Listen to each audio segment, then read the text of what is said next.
Shalom to the elect of Israel. Got to give all praises to Yahweh, Bahashem, Yahweh Shah, Bahashem, Rekah, Kodash. Double honors to the apostles and the elders of Great Millstone who rule well, who teach well, and a sincere salutation to all the Akim, pushing the truth throughout the four winds of the earth, waking up the hope for the elect. Shalom to the Akwaf who are listening and learning. I'm Isaiah, coming at you with another lesson in truth, facts, faith, and edification. And this is another Lord's willing edifying lesson. This is about the Rothschilds and the Rockefellers and the agenda that they are pushing to destroy you so-called Negroes, Latinos, Native Americans, West Indian, and Haitians. So Lord's willing to be edifying. This is a great lesson, okay, that the Edomite woman is doing. So this is going back to Psalm 64 and 8, when they shall make their own tongue to fall upon themselves.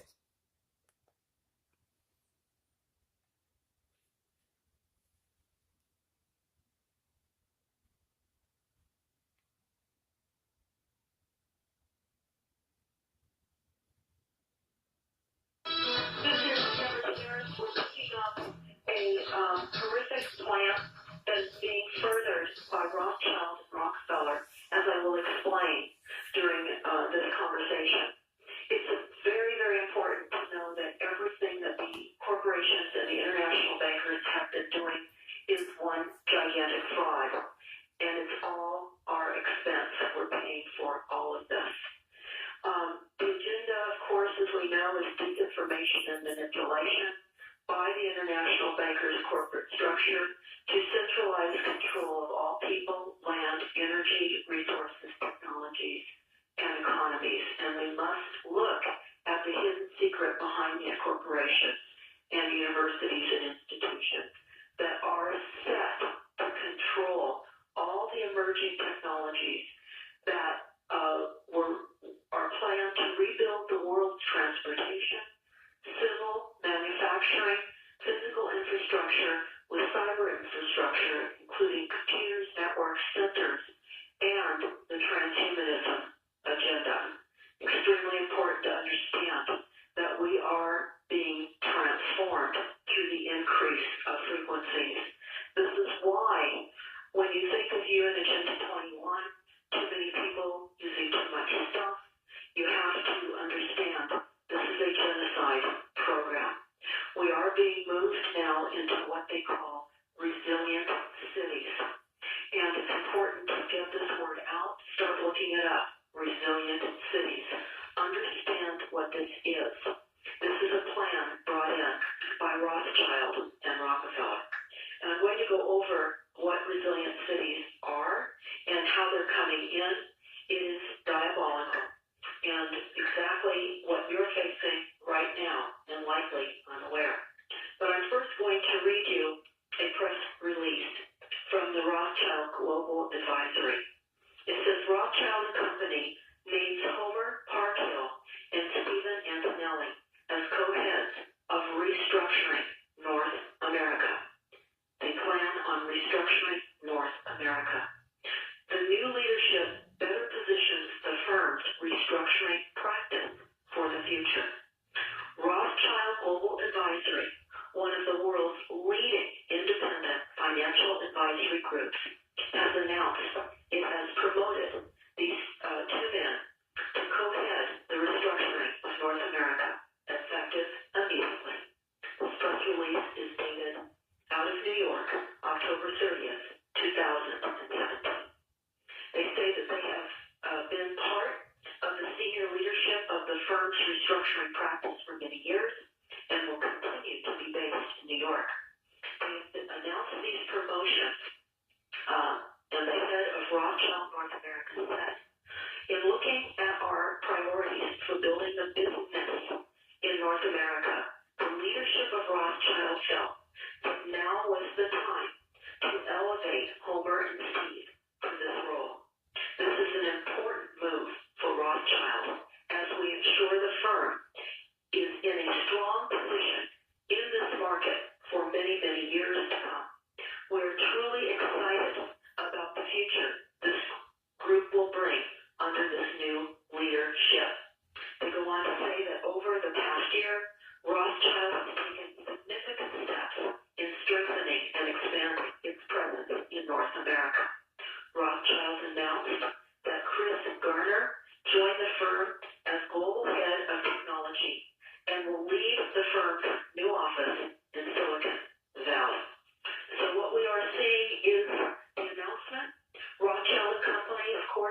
family-controlled and independent business, bankers, that has been at the center of the world's financial markets for over 200 years. So they are set to restructure North America. And I don't believe that any one of us wants Rockefeller and Rothschild to restructure North America. But they have plans to do that. And we're going to talk about how they are luring our cities, our communities, all the corporate boards into this resilience program that they're bringing in. Now, again, before I've talked often about the climate action plans, which are, of course, sustainability plans that promote desired agendas. This is backed by the RAND, R-A-N-D Corporation. The RAND Corporation is behind the government policies. I know that many of us scratch our heads when we hear our elected officials say, we believe at least they're elected officials. We all need to understand that we have a corporate government takeover. We do not have a government. Well, people will say, well, there would be anarchy if we did not have a government. Well, we have a corporate facilitator globally, and part of it is through the RAND Corporation. Now, I'm jumping from climate action plans just to read something that is absolutely critical on page 11 of the Silent Weapons for Quiet Wars. Silent Weapons for Quiet Wars is a declaration of war against the United States and all global human populations. It is a genocide plan. So here's what it says again on page 11.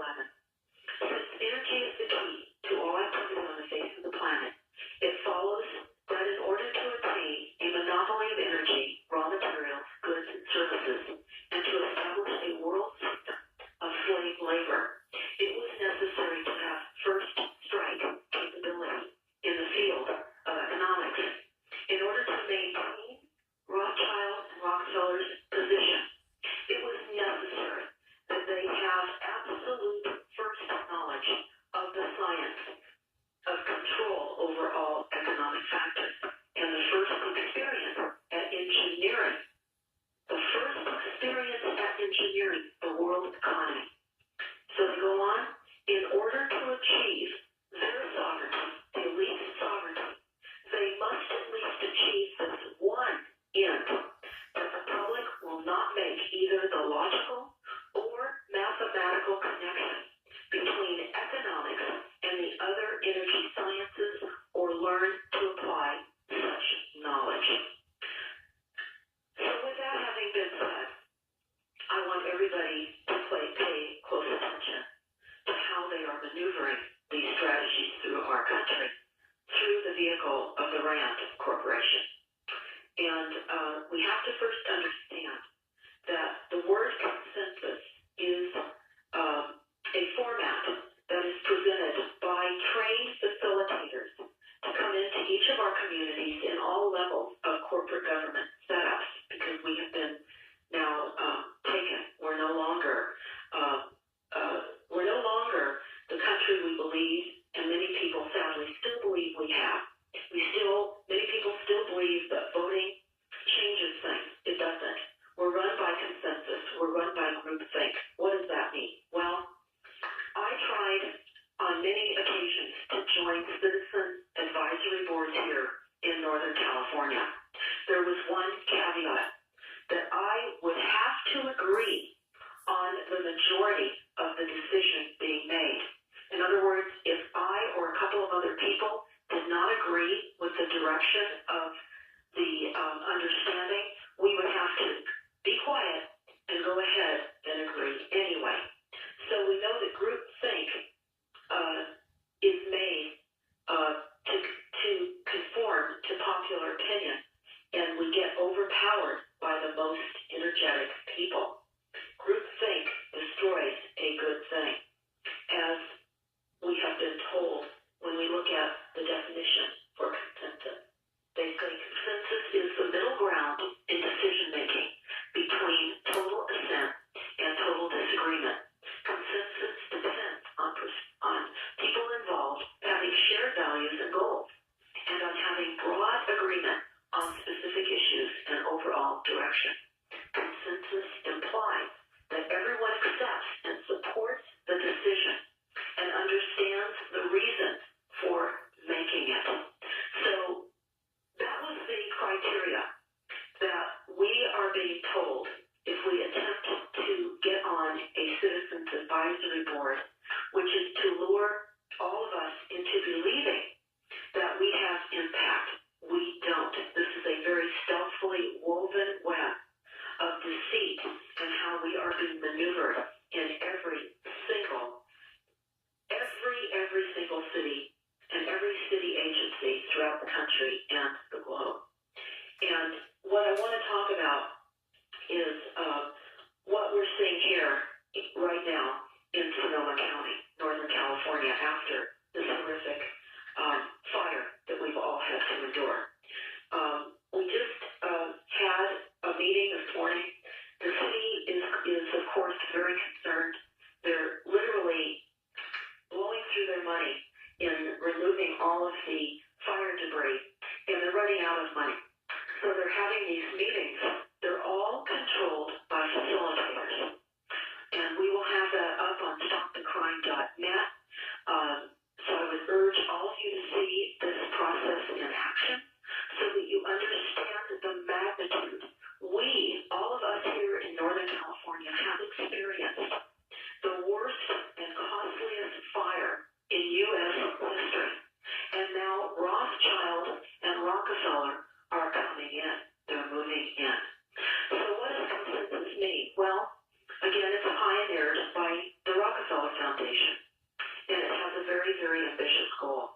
It's to help cities worldwide build resilience to the growing social, economic, and physical challenges of the 21st century of climate change. Now, climate change, as we know, is the weaponized control of the weather that is being denied on every level. In fact, those that bring up the weaponized control of the weather are considered terrorist and anti-government, and we're being categorized as lunatics. But we know that the weather is massively and completely artificially controlled. So their plan goes on to say, the intertwined forces of globalization, urbanization, and climate change are putting pressure on cities like never before. But by transforming how we think, plan, and operate, cities can turn these challenges into opportunities.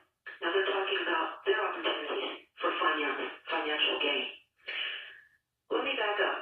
The climate action plans and the energy action plans that all of your cities have approved several years ago were facilitated not only by the facilitating the economic hitmen that come in and literally control the city's agendas, but the cities took grants in order to implement and approve these climate action plans. Now think of it like this. You're a builder and you have a set of plans drawn and you pay the architect for those set of plans. But the building of those plans has not yet happened. And I'm going to discuss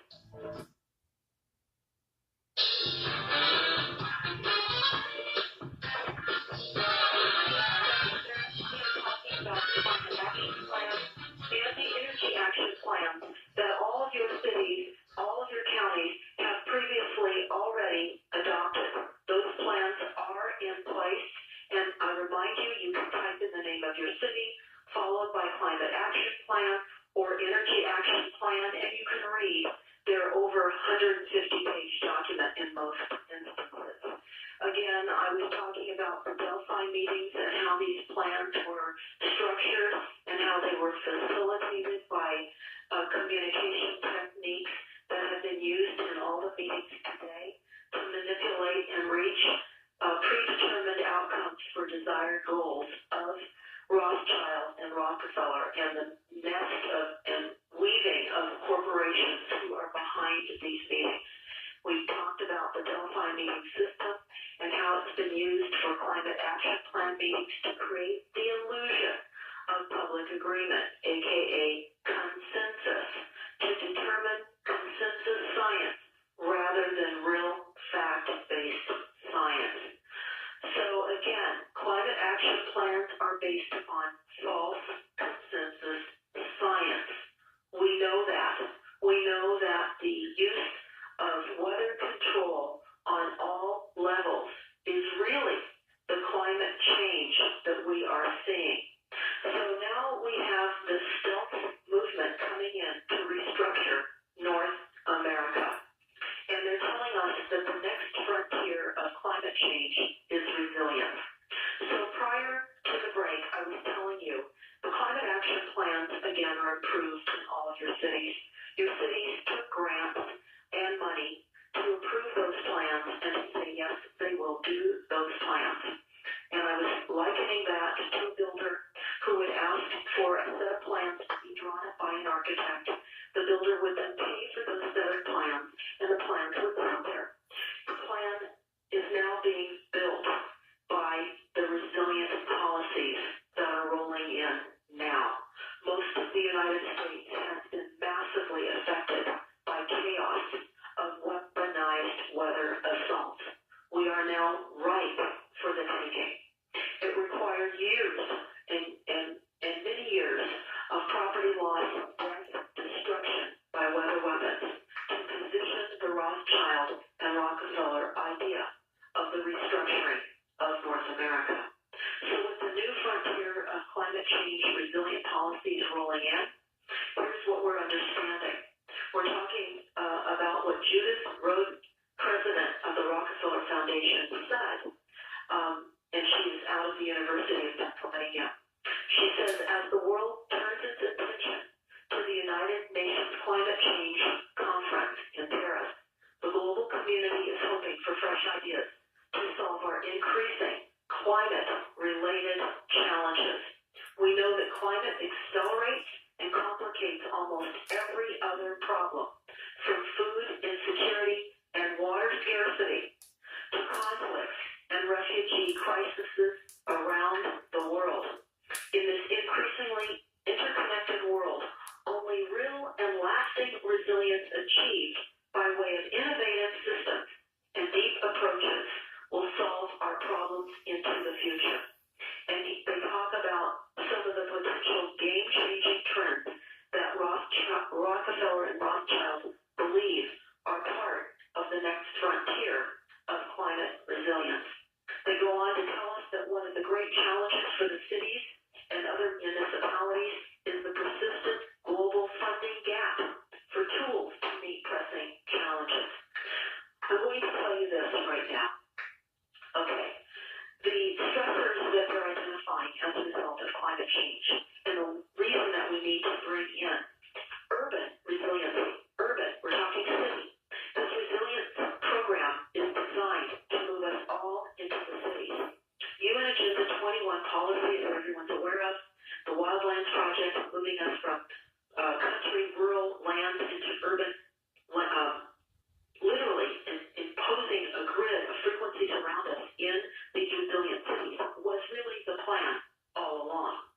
Again, I've said many, many times, you have to think of UN Agenda 21 policies, too many people using too much stuff, as a plan of genocide, which it is. So the Rothschild Rockefeller says, well, what is urban resilience? Well, they tell us cities face a growing range of adversities and challenges in the 21st century, from effects of climate change to growing migrant populations, to inadequate infrastructure, to pandemics, to cyber attacks. Resilience is what helps cities adapt and transform in the face of these challenges, helping them to prepare for both the expected and the unexpected. We're going to continue this on the other side of this break. This is crucial for everyone to understand what is occurring right now.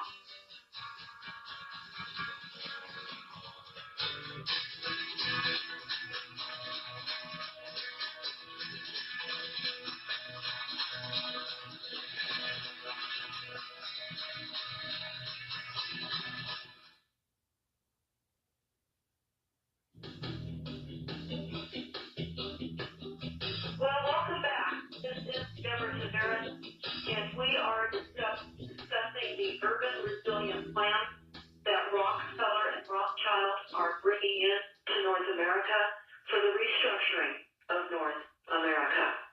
So again, I would recommend that everyone type in resilient cities and understand what we all face. We've explained how these stealth strategies and policies are moving into our cities that are incorporated do not serve us.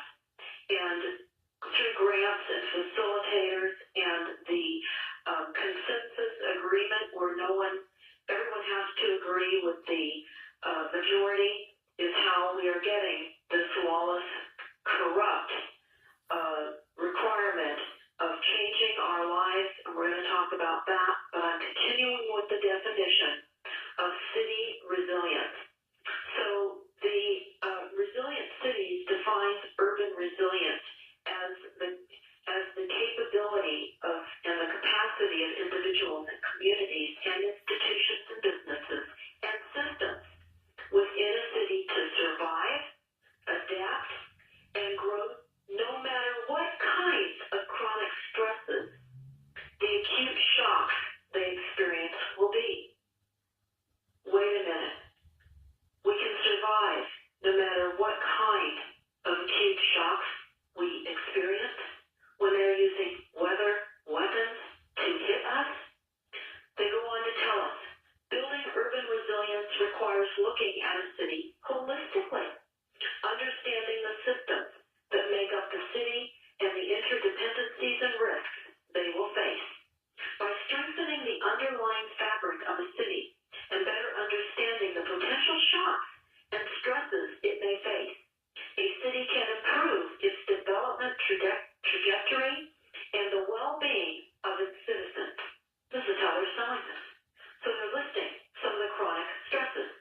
Chronic stresses are slow-moving disasters that weaken the fabric of the city, and they include high unemployment, overtaxed or inefficient public transportation systems, endemic violence, chronic food and water shortages, acute shocks, and then they say acute shocks are sharp events that threaten a city, including earthquakes, floods, disease, outbreaks, and terrorist attacks. And they go on to say the challenges that cities face are often not just a single shock or stress, but many shocks and stress. Most cities face a combination of all of these challenges, which can contribute to further threatening a city's resilience. And they cite the example of Hurricane Katrina, which hit the southeastern U.S. in 2005 with devastating consequences. But it wasn't the hurricane alone that led to such a crisis in the city of New Orleans. They say that the storm's impact was exacerbated by stresses like institutional racism, violence, divestment, and aging infrastructures, poverty, lack of microeconomic transformation, environmental degradation, and other chronic challenges. Now let's talk about this. Lack of environmental degradation. We have failing infrastructure. We have the nest of networks, fish and wildlife that is prohibiting the cleaning of our creeks that overflow, wipe out many roads, make it unsafe for us to travel. And they are adding all these challenges to us because this is all part of a Rothschild, Rockefeller takeover by using these agencies. They go on to say the compounding pressure of these unaddressed stresses undermine the city's resilience. So when a terrible shock hits the city, it's exposed and exacerbated its weaknesses and ultimately making it far more difficult for the city to bounce back. I'm going to add right now, Northern California has had such a shock. This was an intentional hit using directed energy weapons.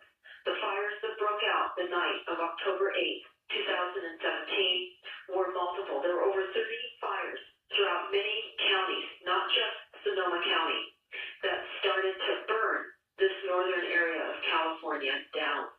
Over 8,000 homes were lost. We have had many businesses shut down. All the businesses that are still operating have certainly experienced tremendous loss of business. And we have really, literally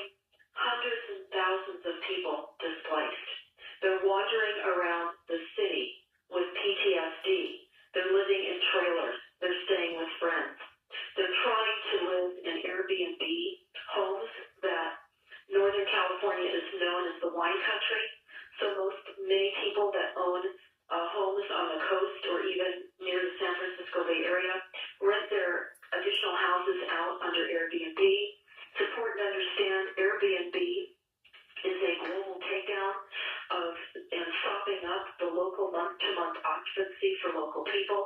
Airbnb is run by Google, and the intention is to displace people globally. They say in their mission statement, more or less, that any home wherever you are is where you are. And this is all compacting to the transition and the lack of community as we have transient people continuously coming in and out. But I'm going to go into the Reliance Pledge that each of our cities are being encouraged to sign by money. Again, this is going to be a repayment that will be required of this money. But here's the pledge. Detailed Reliance Pledge. Again, this is from Rothschild and Rockefeller. 10% resilient pledge proposal. One objective of the City Leaders Summit is to generate concrete outcomes that city leaders can take away from their time spent at the summit. To meet these objectives, Resilient Cities and City Leaders Summit Leadership Committee would like to present the 10% Resilient Pledge proposal for city leaders. Now, understand, here's what they're pledging. Under the 10% Resilient Pledge, a city leader pledges to commit the equivalent of 10% of the city's budget per year in support of the city's defined resilient goals and activities. They go on to say that for those cities with an existing resilient strategy, the goal is to make these committed resources available no later than the start of the city's financial year of 2017.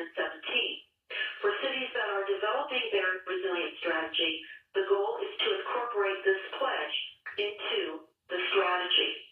It's important to understand what this pledge is saying, because this is really horrific. This is how we are being deceived with all our incorporated cities that do not carry our wishes as people. Again, we are the enemy. Senate Report 93549, we do not have a functioning government. And we're going to talk about who is the functioning government in a moment. But I'm going to finish reading this pledge.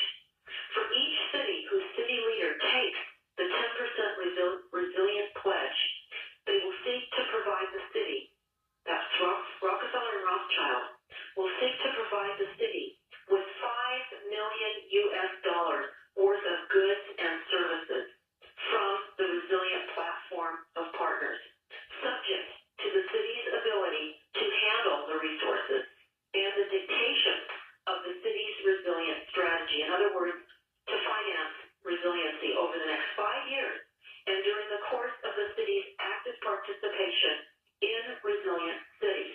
The member city to support the city's efforts to build resilience. Further information and illustrative examples of how the pledge might be met are available for further review. And again, they have a sample of the detailed resilient pledge. Again, it is a 10% resilient pledge statement. You're to insert the city leader's name that they pledge that their city, they put in the name of their city, will commit to the equivalent of 10% of the city's budget per annum to fund defined resilient goals. Now let's talk about how this is happening. Again, we talked about the Delphi technique. We talked about consensus, certainly defining the narrative, creating false agreements. And it's important to understand who is bringing this all in. And certainly it's not solely the RAND Corporation, but the RAND says this. Now, the RAND Corporation is an American nonprofit global policy think tank, and it was created in 1948. And the research and analysis was to give the United States Air Force more information. It is financed, the RAND is financed by the U.S. government and private endowments, corporations, universities, and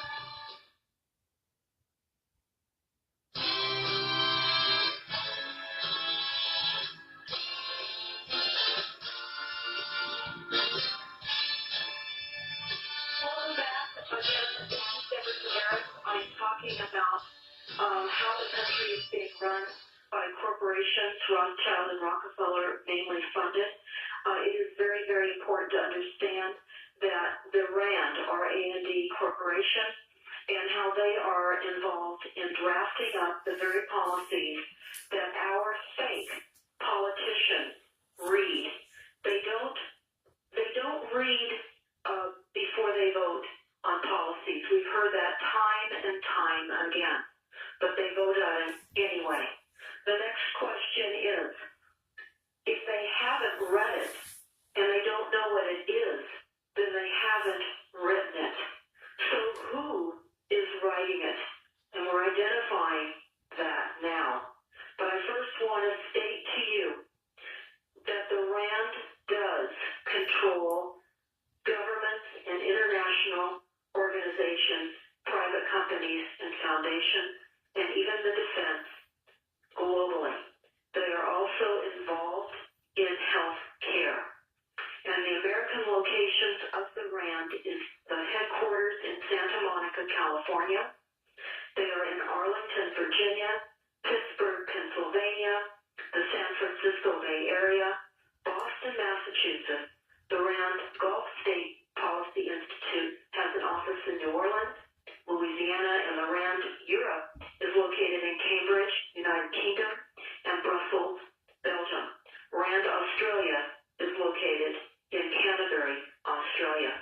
Again, they create programs for public policy, and they address and analyze on real-world problems, and they shape everything under the idea that we have climate change. Every policy is based upon climate change. This is where now the resilient cities are coming in. The resilient cities is now how they're going to build the climate action plans that our cities have already agreed to and accepted grant money. And I read to you the pledge that the cities will be making a 10% contribution to resilient cities annually of their budget, 10%. Now let's talk about what we found on the RAND website. They talked about, and this is just one example of many, but this is important to understand. Again, RAND runs governments, and many other agencies do as well. But the RAND is funded by Rockefeller and Rothschild and other private contributions as well. But they say this, the summer of 2015 reading list for Congress, a reading list for Congress. This is put out by the RAND. They say this, with the House adjourned for the summer and the Senate set to wrap up later this week, the strenuous pace in Washington will slow somewhat, offering a welcome break for busy congressional staff. However, important issues remain on the table for the fall season. So RAND has developed a list of must-read research and commentary that will help ensure that policymakers are ready to dive right back in the fall. And some of the things that they had on their summer reading list was the Iran nuclear deal, cyber security, and they talked about transportation funding, reauthorizing the elementary and secondary education. They go on to say how the House and the Senate can pass bills reauthorizing the Elementary and Secondary Education Act this year, and that policy differences in each chamber's respective bills, conference process for ironing them out is expected to carry over into the fall. In a series of commentaries, and experts from RAND Education have compiled recommendations for Congress as it works to revamp the long-expired law. Researchers address a variety of issues, including requirements for testing, the federal role in improving schools, and how Congress can help boost teaching. Now, we know from the Silent Weapons for Quiet Wars that the RAND and the educational process has been controlled. It's all part of the Silent Weapons system. And an excerpt from the Silent Weapons War is this about education. And this is on page 7 of Silent Weapons for a Quiet War. Quote, The quality of education given to the lower class must be of the poorest sort, so that the mode of ignorance, isolating the inferior class from the superior class, is and remains incomprehensible to the inferior class. With such an initial handicap, even bright lower class individuals have little, if any, hope of extricating themselves from their assigned lot in life. This form of slavery is essential to maintain some measure of social order, peace, and tranquility for the ruling upper class. Hey, listen, man. These Edomites, these Rothschilds, their agenda is to destroy everything about North America, man. To have our people living in fear, man, not knowing what's going to happen to them. This is the elites, okay, the Rothschilds and the Rockefellers, man. This is what they doing, man. This is about them controlling everybody, having everybody chipped, man. Because according to the scripture, they can't have enough, man. This is Habakkuk chapter 2, and read verse 3. For the vision is yet for appointed time, but at the end it shall speak and not lie. Though it tarry, wait for it, it will surely come, it will not tarry. And that's what's going on, man. This vision is for appointed time, and you seeing it going on now. Behold, his soul which is lifted up is of not upright in him, which is the Edomites, but the just shall live by faith. Yet also because he transgresseth by wine, he is a proud man, neither keepeth at home, who enlargeth his desire as hell. And this is what they're doing, man. The Rothschilds control everything, man. Everything. That's why when I watched this, I said I had to do a quick little video on it, which is like a 40-minute video. But she going into everything, man, that these elites doing that our people don't know about, man. They are not paying attention. Our people is not paying attention to what's really happening, man. So Habakkuk 2 and verse 5, to say, he is a proud man, neither keepeth at home, who enlargeth his desire as hell, and is as death, and cannot be satisfied. But gather unto him all nations, and heapeth unto him all the people. And heapeth unto him all people. These Edomites, man, is on a level of nothing but destruction, man. Okay? That's what they do, man. They are as hell, man, and they cannot be satisfied, man. That's why when you keep reading Habakkuk, verse 6, says, shall not all these take a proverb against him, and they touch a proverb against him, and say, woe to him that increases that which is not his. Okay? This is not their land, man. But they over here destroying people with their gimmicks, man. Okay, with their gadgets. So like that's what I meant to say. Their gadgets, man. They're destroying people with their gadgets, man. They control the weather with their heart and all that, man. And she just said that, man. They controlling the weather, man. They engineering the weather, man. Okay? Modifications. These Edomites, this is why we call you the devil, man. This is why we call you the devil. Rothschild. Which Rothschild, when you look at the word Rothschild means red child, right? Red sun, man. Okay? That's why Revelation 12 and 12 it say, matter of fact, let me read it. Let me read that real quick.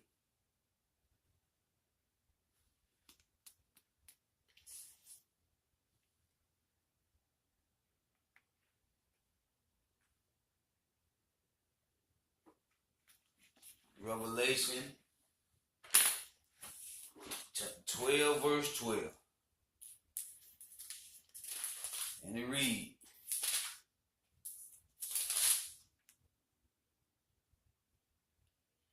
therefore rejoice, ye heavens, and ye that dwell in the earth, and ye that dwell in them.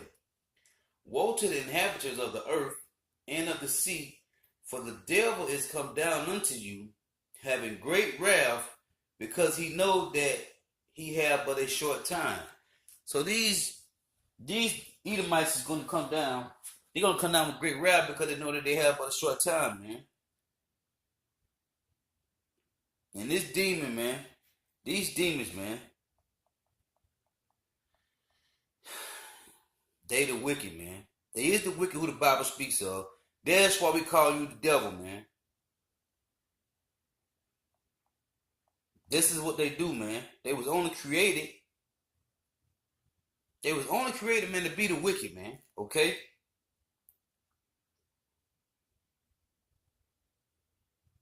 They was only created to be the wicked. That's their job, man. And they doing a good job at it. Okay? This is First Peter chapter 5, verse 8. And it reads, be sober, be vigilant, because your adversary, meaning your enemy, the devil, which is the Edomites, as a roaring lion, walketh about, seeking whom he may devour. And that's what they're doing, man. They're coming down with great wrath because they know that they have but a short time, man. These are the wicked, man. And these Edomites is going on prospering. Hey, these wicked is prospering in the earth, man. But the righteous is being killed, man, every day. Okay? The poor and the innocent getting slayed while the wicked is prospering in the earth, man. But guess what? Yahweh Ba'ashim Yahweh Shah, man, they're going to pay these devils back 100-fold, man, for everything that they done, man. That's why I tell you that in in Wisdom of Solomon 12 and 22, man. I'm going to close on this. Wisdom of Solomon chapter 12 and verse 22, and it reads, therefore, whereas thou doest chastening us, then we get chastened, thou scourges our enemies 1,000 times more, to the intent that when we judge, we shall carefully think of thy goodness, and when we ourselves are judged, we should look for mercy. So, amen, the Lord is chastening us, man. Okay, he's still judging us, man, for the wickedness that we did. But he said our enemy is going to have 1,000 times worse, man. Okay? They're going to have to pay back what they're doing, man. They are destroying us through their gadgets, man. Okay? Through their wicked devices, man. But guess what? The Lord said they shall fall upon their own sword, man. Okay? They shall be snared by their own devices, man. Matter of fact, that's in Psalms chapter 9, if I'm mistaken. Psalms chapter 9 and verse